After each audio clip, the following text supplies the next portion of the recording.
look at him, he's F1 on the forecheck. He's the first guy back in the zone. 4-0 game late in the period, or last shift of the period. He blocks a shot.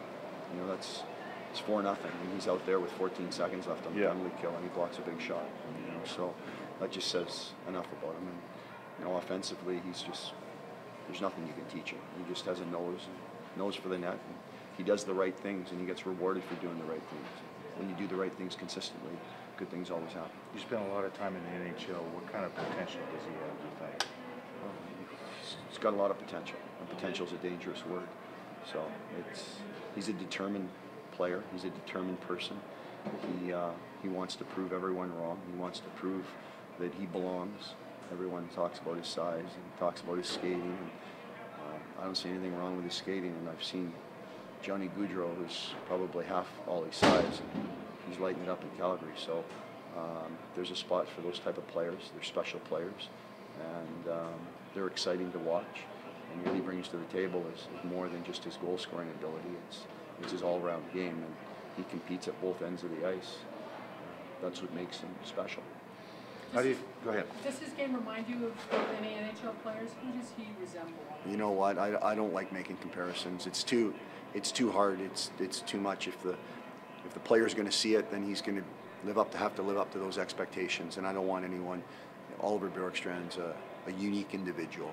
Like, you know, the puck follows him around, or he follows the puck around, one or the other. And the hockey sense that he has, and the anticipation to go from point A to point B to get those pucks and to get open and to get available, and he's got such a quick release. It's, you know, he's a unique player. And I said on the bench to one of the assistants, I just said, I've never seen anything like this before. And that's just the way he can dominate a game at both ends. 52 goals in 50 games, and I think he's averaging over 2 points a game. Can you put those into some kind of perspective for people? I don't know where to start. I'm not a baseball guy. I'm not a basketball guy. But Wilt Chamberlain scored 100 points in a game, and that's pretty special. But Oliver Bjorkstrand scoring 4 goals tonight when he's got 49 games and he's got 48 goals, I think that's pretty special. When Mark McGuire, you know, broke the record, I think he hit a couple out that night too. It wasn't just the one. But at the end of the day, I don't know how you can compare what he just accomplished, and to do it the way he does it, he's special. He's special, and he's special to coach, and he's special to watch. Sometimes our players kind of get wrapped up in watching Ollie. So. Jimmy, how do you think the team's rounding up as you get closer to the playoffs? Well, it's about our habits. It's definitely about our habits, and we've got to stay on them about the habits and doing the right thing consistently. You know, it's a 4-0 lead, and we saw what happened in Calgary last week.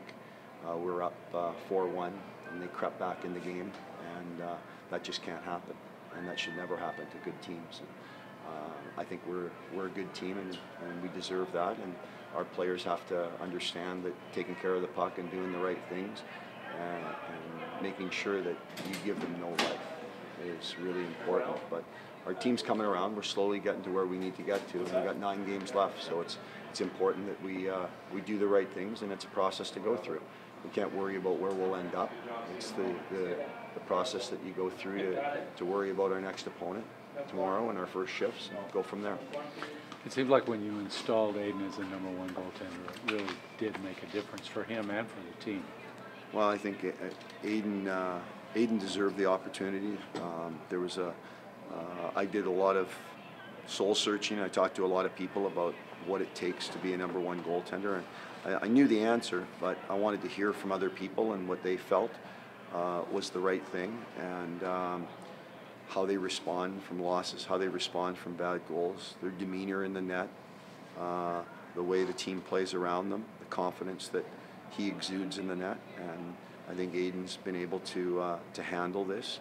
And it's not easy being a starting goaltender in the WHL, and